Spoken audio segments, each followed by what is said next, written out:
Fox News Podcasts presents the Bret Baier Podcast with Fox News Chief Political Anchor Bret Baier.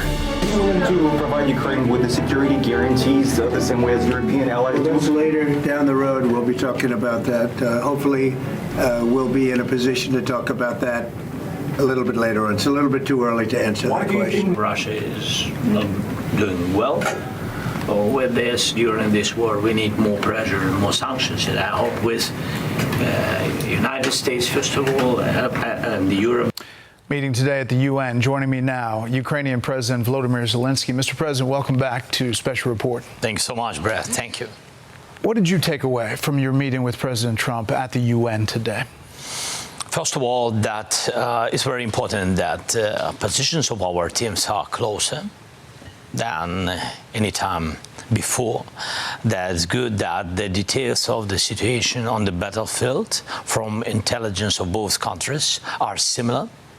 And mostly this is good because it always depends on the position and on information. The future decisions, how to speak with Russians, I mean the President Trump teams, when they speak with Russians, from what position? From the position of pressure or from other position? It depends on the position on battlefield, position with economy in Russia, position battlefield of Russia and Ukraine. For example, today we share that this September was difficult for our army, but it was successful really because 360 kilometers we deoccupied it. It's not big victory, but it means that we are not losing.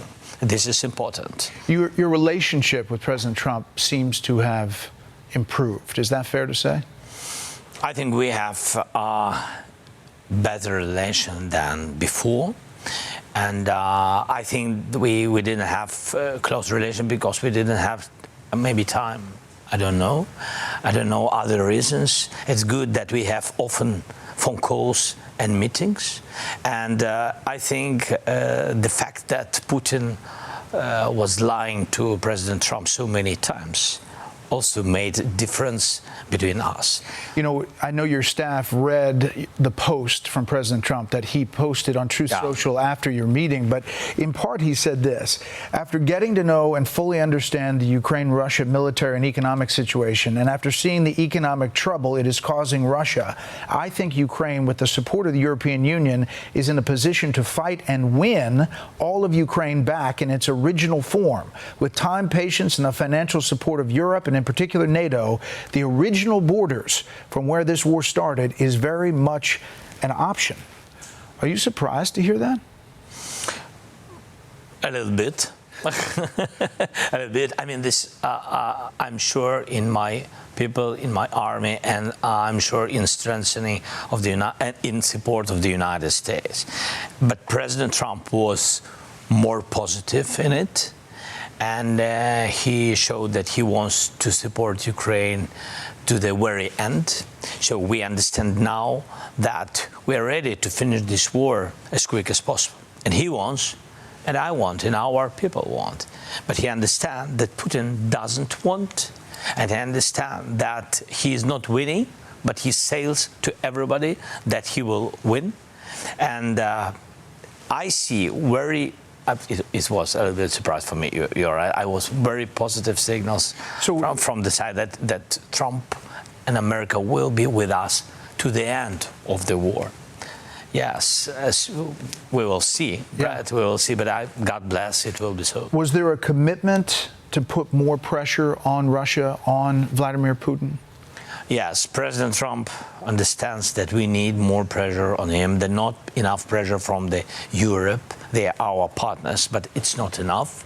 We need pressure directly on Putin, on their energy network, on their financing system, on banking system, and etc. We spoke with details about it, and we count on sanctions from the United States side. You know, since President Putin met with President Trump in Alaska, we put up this graphic. Military strikes in your country targeting civilians, more than 500. Casualties, 260 plus. Drone strikes, 2,100. Armed clashes, 2,700. It's increased exponentially. Increased. What do you think happened after that meeting in Alaska? President Trump tried not to close, this diplomatic possibility of negotiations with Putin. He didn't pressure on him before. He wanted to really have negotiations, to really have trilateral meeting between us. And but Putin, as always, he just, I think, uses the situation. He just used the situation. He got images with President Trump. He sold to his audience, Russian society, you see, I'm shakeable with the United States. It means that we can continue. So it's different position. President Trump wanted to show Putin that he's ready for negotiations, that we are ready to make some progress. But Putin, he's feeling it's not enough pressure. The next step was going to be a one-on-one meeting between Vladimir Putin and yourself. So right now, that does not look like it's happening. Yeah, because he afraid such meeting. He's not afraid of me. I mean, he afraid such meeting because he has some outcome. But his outcome for today is to continue the war. Of course, he said to President Trump, and I think sometimes when they have conversations, Russian teams and American teams, they say that they want peace, but it's not true. Since that time, he also has gone into other NATO countries. 3 jets into Estonia, drones into Poland.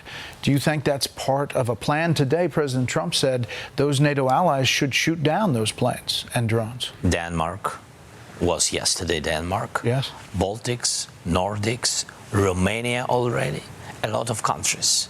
So what Putin is doing for today, he is, first of all, his signals to NATO. He wants to feel how they can defend their countries, and he feels that they can't. Not enough air defense. They are not well trained. It's understandable. They are very good professional guys, but they don't have war. Russia in this war more than 10 years. So if these attacks are increasing, if these excursions and intrusions into other NATO countries are increasing, what do you think it's going to take to change Putin's mind that he can't win militarily or that this war needs to come to an end? I think he wants it. He wants to go to other territories. As I said to my colleagues, I said them 1 year ago, look, don't wait when he will finish the war in Ukraine and he will continue somewhere. He can continue somewhere not finishing in Ukraine, because he understands that he needs for his war machine, for his factories, for his close circle of businessmen who are in defending military sector, have money, big money. He wants to show that they will continue. And that's why he postponed meetings, any kind of meetings on the level of leaders with me, trilateral, bilateral, doesn't matter how many leaders. He invited you to Moscow, you invited him to Kyiv. Are you willing to meet directly with him in a neutral spot? I didn't invite him to Kyiv. I said, look, if you don't want to meet with me, of course, on the place of Putin, I mean this from his side, of course you will invite me to Moscow. Mm-hmm. It's just for postponed the meeting. That's it. I said, this is the same if I will invite him to Kyiv. Yes, he has the choice. And Trump teams, my team, Trump team, my team, Europeans, including Macron and other leaders, and Turkey president, I know that President Erdogan was in your... Yeah.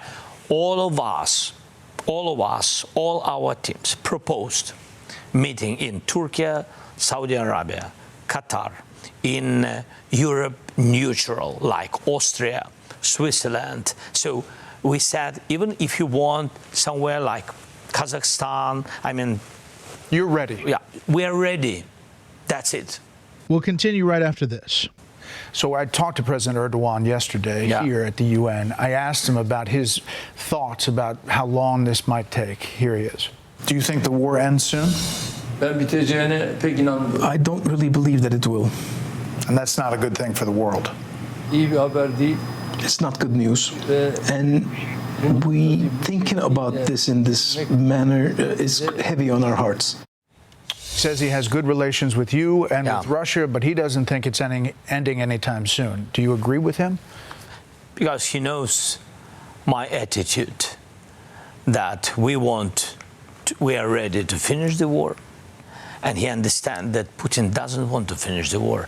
And he understands that not enough pressure on Putin. Really, I know that he understands it. We need pressure. From whom? United States, President Trump. And I think that President Trump can change the attitude of Xi Jinping to this war. Because China, I mean, we don't feel that China wants to finish this war. China, India, they're all contributing here. European nations, the president said, need to get off oil, but need to do it with the U.S. Do you think that that is going to happen? I think Iran will never be on our side because we'll never be on the side of the United States. I think India mostly with us. Yes, we had these questions with energy, but I think that President Trump can manage it with Europeans, make more close and strong relations with India. And I think we have to do everything not to withdraw Indians, and they will change their attitude to Russian energy sector, I'm sure. With China, it's more difficult because it's not, for today, it's not in their interest to not to support Russia. President Trump has indicated that any sort of peace deal, if it comes, with Ukraine and Russia, would end up with Ukraine losing some territory to Russia. Have you accepted that reality, or what concessions do you think, if you got to a negotiating table, you're willing to make? First of all, it's important that today we had good conversation with President Trump, and I think he understands for today that we can't just swap territories. It's not fair. It's not real. So you think his position has changed? Yes, I think so. And God bless it. I really count on this, on continuation of his attitude to the territorial question and the question of our sovereignty at the end of the days. And I think that it's not about territories, it's about the position of Putin. He will continue. If we will give them more that he really wants, he will continue. So the question how to stop the war is just to stop Putin's ambitions, to change his position to this war. You and I have talked, sat down together many times since the beginning of this war. Take a listen. That will not be the last war in the world. It will be the first of those future biggest wars in the world. Do you think Putin would stop if you don't get this funding? Would he make a deal? Would you make a deal? It's not about financing.